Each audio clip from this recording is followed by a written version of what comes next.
እግዚአብሔር ከወደዳችሁ እንደውም የሚሰጣችሁ ሰው እኮ ነው። እናትህን ይሰጣል፣ አባትህን ይሰጣል፣ ወንድሞችን ይሰጣል፣ እህት ይሰጣል፣ በጣም ጥሩ ሰራተኞች ይሰጣል፣ በጣም ጥሩ ጎረቤቶች ይሰጣል። ስለዚህ ባርከኝ ብለህ ስትለምን አንተ በጠበቅከው ገንዘብና ዶላር እንዲፈስብህ ኤክስፔክት አታድርግ። በቃ ኢንዳይሬክት ነው የሚባርክ። ስለዚህ አንተ በጠበቅከው ከሰጠ በቃ እግዚአብሔር አይደለም። አንተ ባልጠበቅከው መንገድ ከሰጠ ነው እግዚአብሔር። እይታህን ማስፋት በቃ ባርከኝ ብለህ ትለምናለህ። ለበረከት ደግሞ እግዚአብሔር ልክ ሲሰጥ አንተ የጠበቅከው በዚህ ስለሆነ በዚህ እኮ ጤና ሰጥቷል፣ እድሜ ሰጥቷል፣ ምን ሰጥቶሻል፣ ቴንክ ዩ አትይም።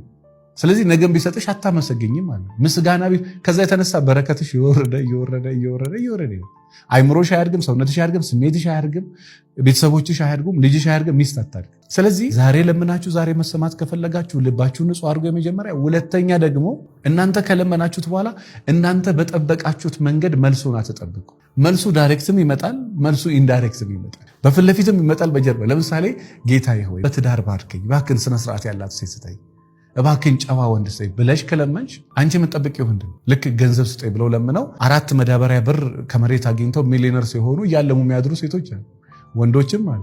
6 ሻንጣ ብር ወይ ደግሞ 1 መጋዘን ብር አግኝተው ያንን ገንዘብ እያወጡ በቃ ምድር ላይ ጉራቸውን ሲዘሩ ራሳቸውን እያዩ የሚያድሩ ሰዎች አሉ። እንደዚህ አይነት ቅዠት እድሜ ልክ የተባረከ ድሃ ሆነ እንድትቀር ያደርጋል።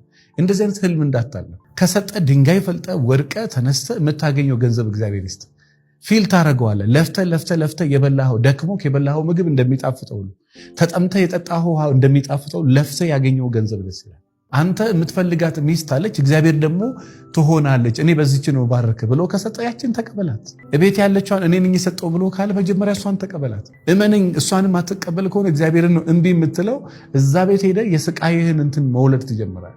መረጋጋት ከሰጣችሁ፣ ስሜት ከሰጣችሁ፣ አይምሮ ከሰጣችሁ፣ ትምህርት ከሰጣችሁ፣ ተወዳጅነት ከሰጣችሁ፣ ተቀባይነት በሰው ዘንድ ማግኘት፣ በሰው ፊት ለፊት ሞገስ ከሰጣችሁ ያ ትልቅ ስጦታ ነው። ስለዚህ ባርከኝ ብለህ ለምነህ ኢንዳይሬክት ተባርከ መባረክህንም የማታውቅ ከሆነ ይሄ አላዋቂ ነው። አለማወቁን ደግሞ አያውቅም። እንደዛ ማለት ለማወቅ ደግሞ አይፈልግም። ሶስተኛ ስተት ነው። አያውቅም፣ አይገርምም። አለማወቁን አያውቅም፣ በጣም ይገርማል። ለማወቅ አይፈልግም፣ በጣም ደግሞ ይደንቃል። ተባርኳል፣ እንደተባረከ አያውቅም። ለመባረክ እንደሚፈልግ ደግሞ ያንን ነገር ደግሞ በማስተዋል እንዲረዳው ደግሞ በታሪክ አይለምንም። ስለዚህ እነዚህን ነገሮች አጥኗቸው፣ እመኑኝ ያልኳችሁ። የትም ሃይማኖት፣ በእስልምናም በክርስትናም የትም ሃይማኖት ሆኖ እመኑኝ፣ መጀመሪያ ልባችሁን ንጹህ አድርጉ። ከዛ በተረፈ ያን ፈጣሪ ከለመናችሁ በኋላ ያ በረከቱ ኢንዳይሬክት ስለሚመጣ አመስግኑ።